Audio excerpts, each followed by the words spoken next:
Hey guys, this is Heldozer from Zombieland Gaming, and I am back in Frostpunk.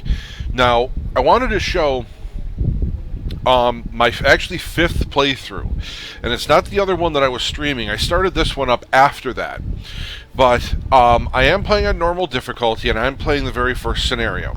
I have the others unlocked, but because they do unlock on day 20. But I wanted to go ahead and show this. I have the game paused, and as you can see, I have a bunch of metal, a bunch of wood, and I have a ton of coal.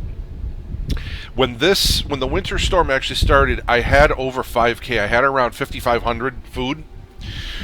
This is coming into the end of the storm. Actually, I'll show you what I did as far as technology. Now, this is as far as I got in exploration and industry. My whole point was to get to these guys. I wanted everything having to do with automatons, because later in the game, I want to say maybe a month before the storm, I just started making automatons. I had gotten a jump on metal, and I can tell you how I did that. I did do the entire heat tree. This is as far as I got in the resources tree. I didn't go all the way to advanced coal mine. I did go to there, never touched the kiln, and never touched the upgrade, which is kind of weird because out of the 5 times I've played, the other 4 times I did go after these for the kiln because I went after a bunch of wood. As far as I went on the wood was the wall drill and the regular sawmill. I never really had a problem with wood. I did go to the steam steelworks. As far as food, I did almost this entire tree. The only thing I didn't do was the hothouse, the redesign, and the cookhouse installations. Everything else was done. This alone gave me a huge food jump. Like, it was massive. But I think that's all of them. Yeah, that's all the trees. Okay, so what I did, I can't show you the map because once you're in the storm, you can't wheel out.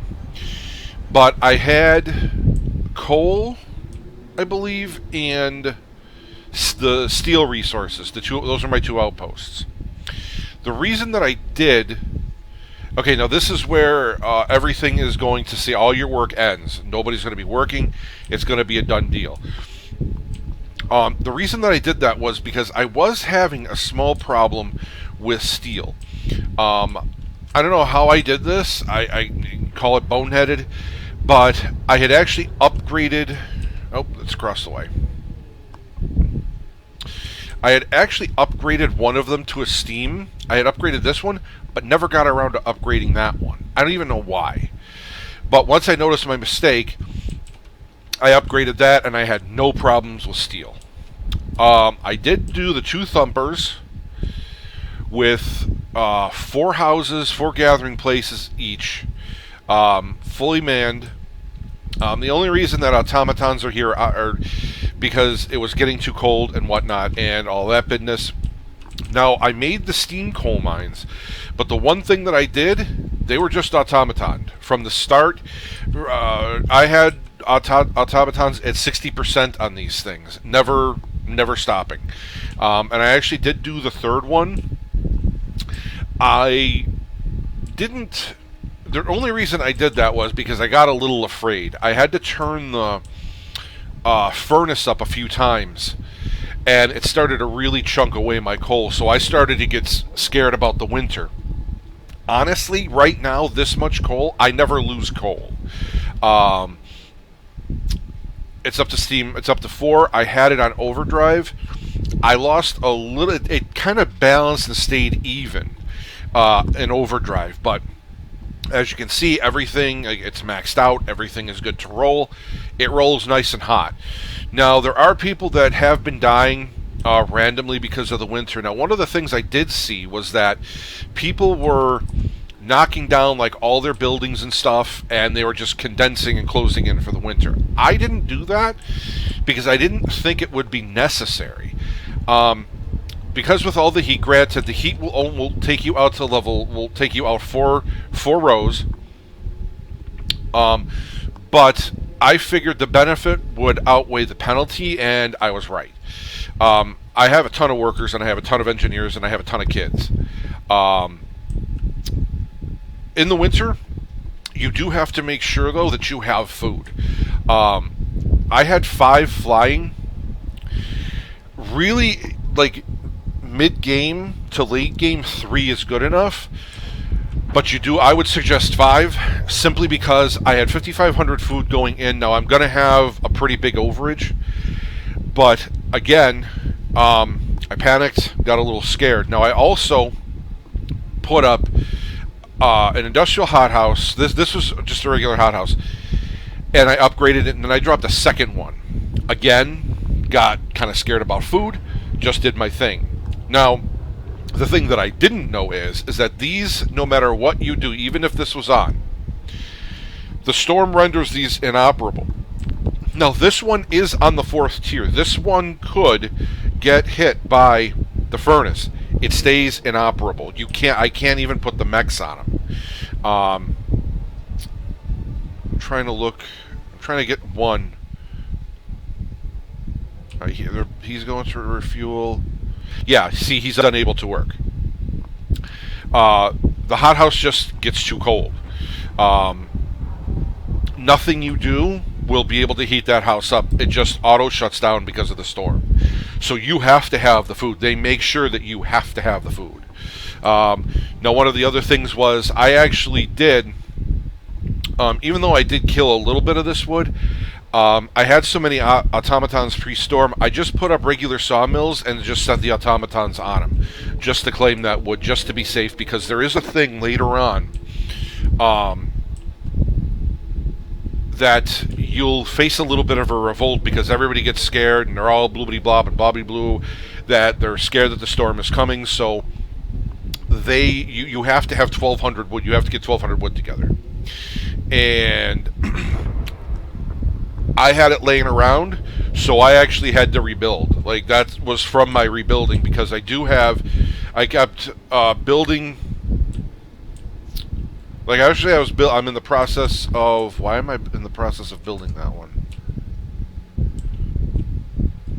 Oh no, I'm taking that one down. Yeah, it's dismantling. Okay. I can honestly tell you, if you can deal with ignoring numbers, you don't even really need to clear all the wood away. Just one of these, I just made it a normal wall drill. This kept up very, very well. And as you can see, I took order, so I had the ability to go ahead and demand a 40% whatever I wanted. So I would do that to the workshops, I would do it to the thumpers. If the coal started to get too high, I would automatically just put a bot on it and just let it roll. I didn't even notice that. Okay, so we'll put a bot on that guy.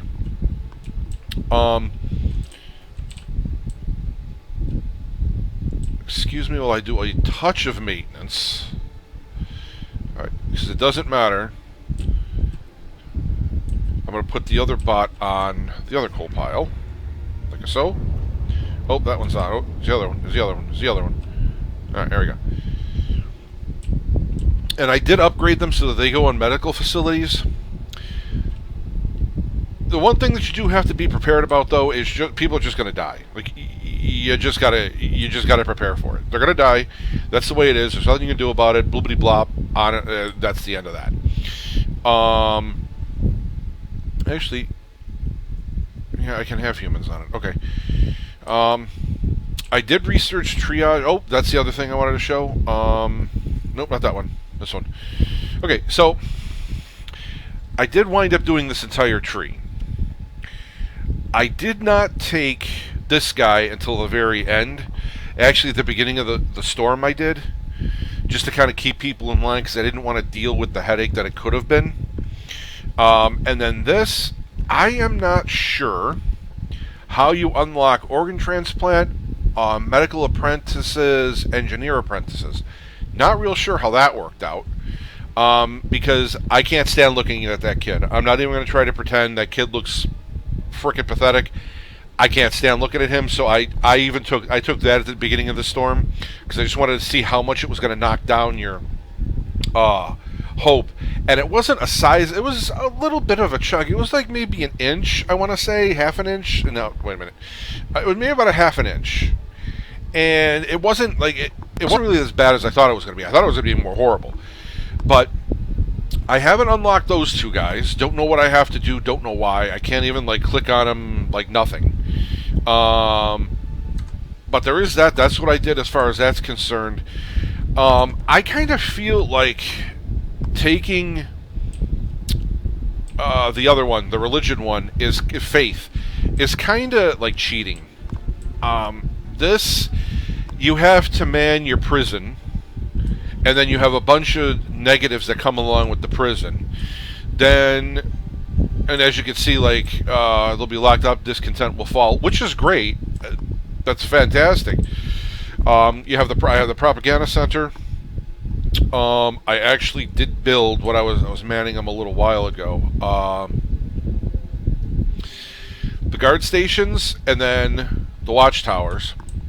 Those kind of keep people in line. I had my entire populace all policed up, but there was one other thing that I felt that was really kind of cool. It was kind of, I think it's kind of a sleeper kind of thing. If I can find it, it's the it's this thing, the agitator. I put one over in the big mining section because of its ability. Let me find it. Okay, right there.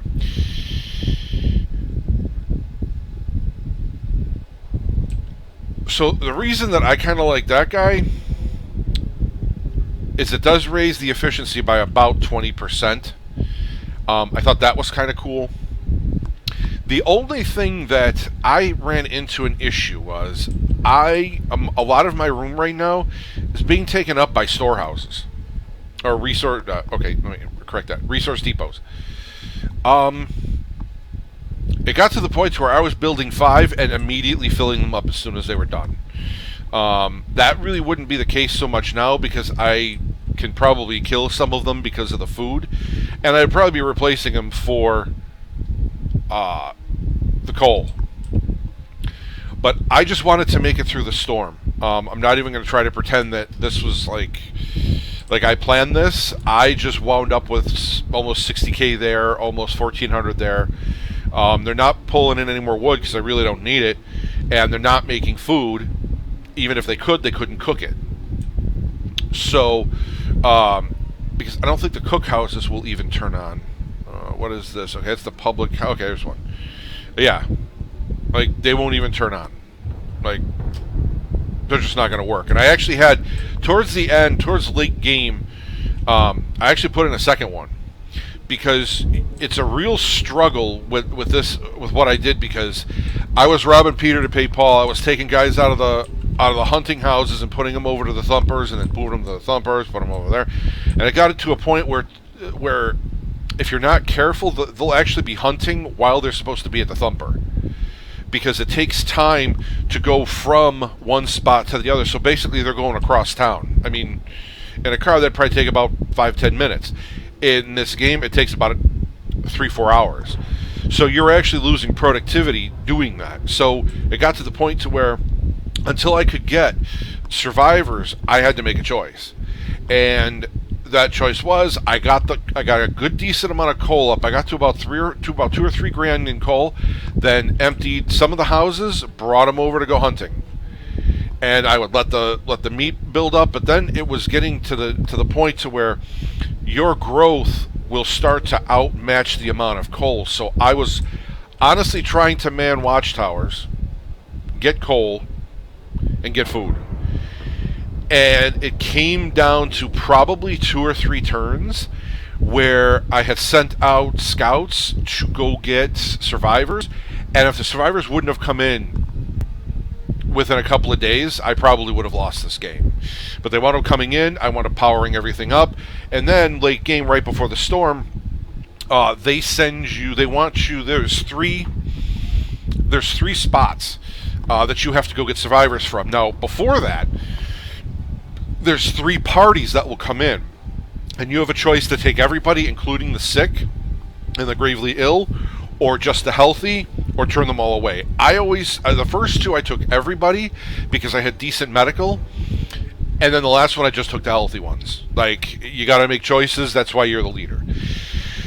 And I even only went with 1 scout team for a good part of the game. I really didn't make the second scout team till I started to make automatons, purely because I wanted to prolong having to get ready for the winter storm for as long as humanly possible. So I figured going out, running around, exploring the map, you're going to run into a problem where you're just facilitating the end to come because the first big thing is going to Winterhome, and then you have to pick Order of Faith. Well, I put off doing that. The game eventually just forces it to happen. So you're robbing the clock, but if you're robbing the clock and doing something smart, when it goes down, everything is good. Now, because I was having the population issues, I lost about 9 people. They decided to go back to London. I just sent them. They didn't get any. You get a choice, you just send them, give them some supplies, or blah, blah, blah. I just, get out. You want to go? You're so smart, go. Get the hell out. Go back to London, stupid. That's fine with me. But this is honestly what I did. It was, for an RTS, this first scenario was really it's pretty intense. I mean, it keeps you on your toes. There's times where you're going to just high speed the clock, and then there's other times where every second counts, like every minute, every hour counts to where you got to build. And I would highly suggest like upgrading houses. Like I said, I didn't have to knock everything down and just give a shit about the first 4 rings of people. I had put in enough heat towers that the heaters that, yeah, granted, right now they're not doing a whole lot, and they are maxed out, but at the important times, like when it would go to like -60, -70, those heaters were the things that kept everything going. Like, if it wouldn't have been for them heaters, I would have been boned. So if you don't scrimp on the heaters. Late game, if you can afford houses, every single one of there's not one tent in my city, I do believe, and bunkhouse, they're all regular houses. So I went through and did all this. They all have, the best of the best of the best of everything they could have. So this is how I beat it. This is how I won. And I'm just going to let this play out so that you can see the ending.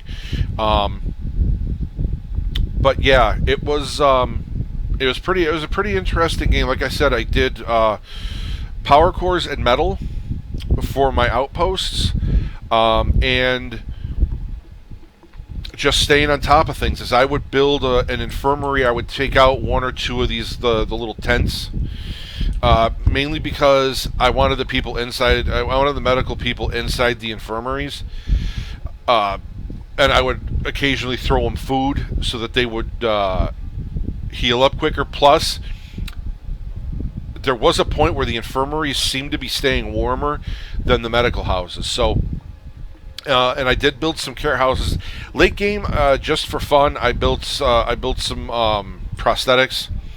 And that's the other thing about this. A lot of this stuff is late game. Like, I just didn't feel the need to like rush certain stuff. And other stuff, I would put I have 2 workshops. Where are they? And I had great benefit with putting them into overtime and throwing that 40% extra work, the foreman. There were times when I was doing 2 things in a shift, in the overnight shift. So, and that's those 2 things, they will go. Like, they roll out. They make these guys work. It was to the point where you could get a decent amount of stuff done.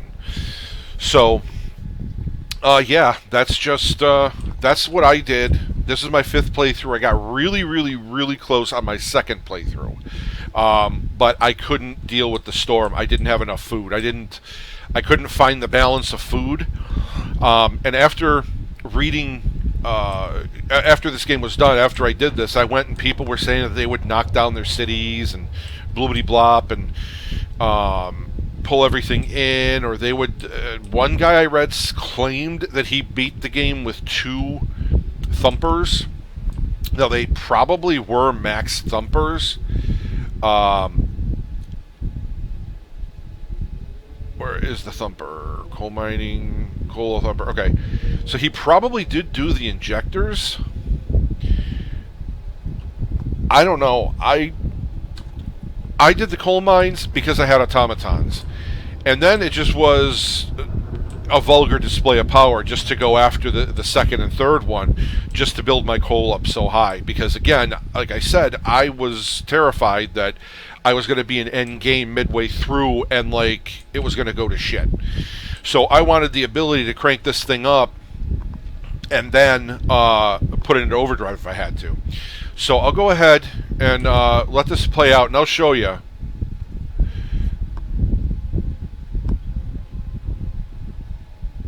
So the discontent is falling, and it's actually kind of keeping up a little bit. Like, it's kind of like those automatons, like once they're maxed out, it's good business with them. Like, it's serious business. So, not that I think that this is almost done, because I know that 150 is the bottom of the barrel. Like, this is like close to the end of the whole thing. It just kind of sucks watching the hurt go up. I mean, I get kind of attached to stuff. Like, I don't want to lose people unless I have to, and I'll make the hard decisions, but it still doesn't make it any easier. But one of the things I did do while I was building was,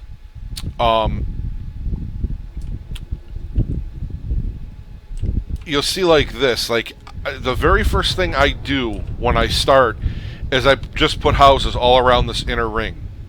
Then I skipped out a three length ring, and that's where I went with the factories and stuff.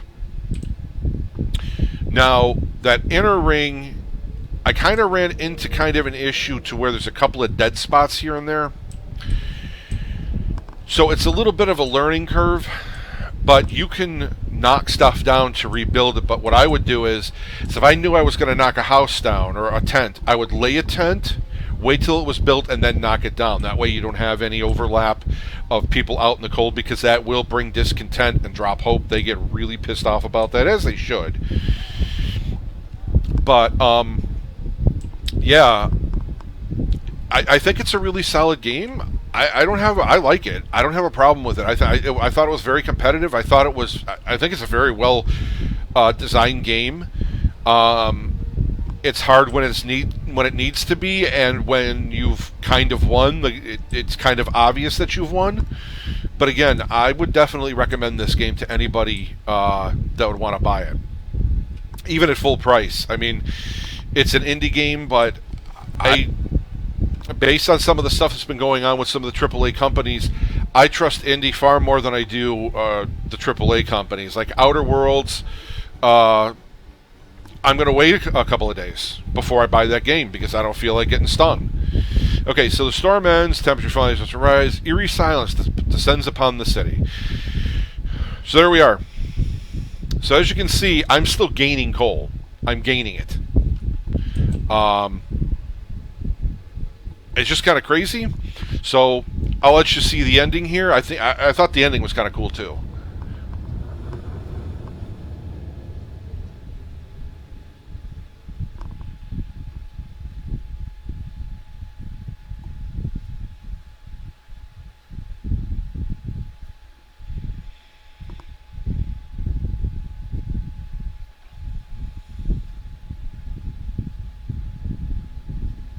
And it does replay your build, so you can actually see what I did and how I did it.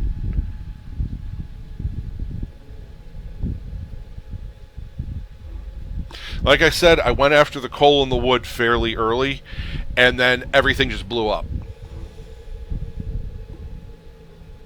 And if you look at the automaton over there, that's kind of cool.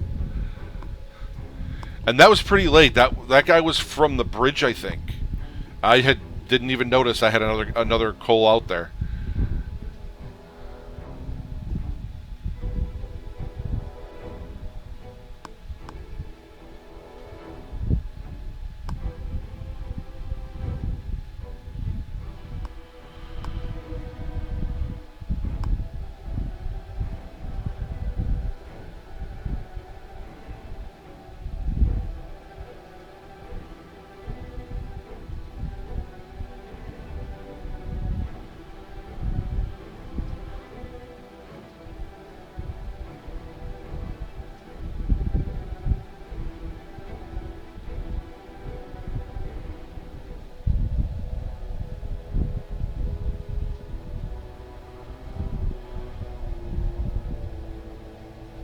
So there you go. I made it with 495 citizens. I mean, I guess in closing, taking the hardcore communist way, I don't know if that was really the way to go.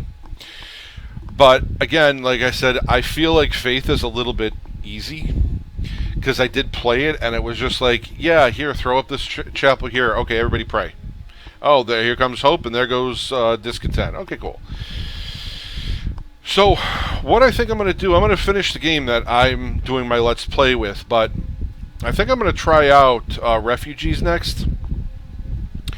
But I wanted to thank everybody for watching. That was my ending. I'm sure that there are people probably doing it a lot more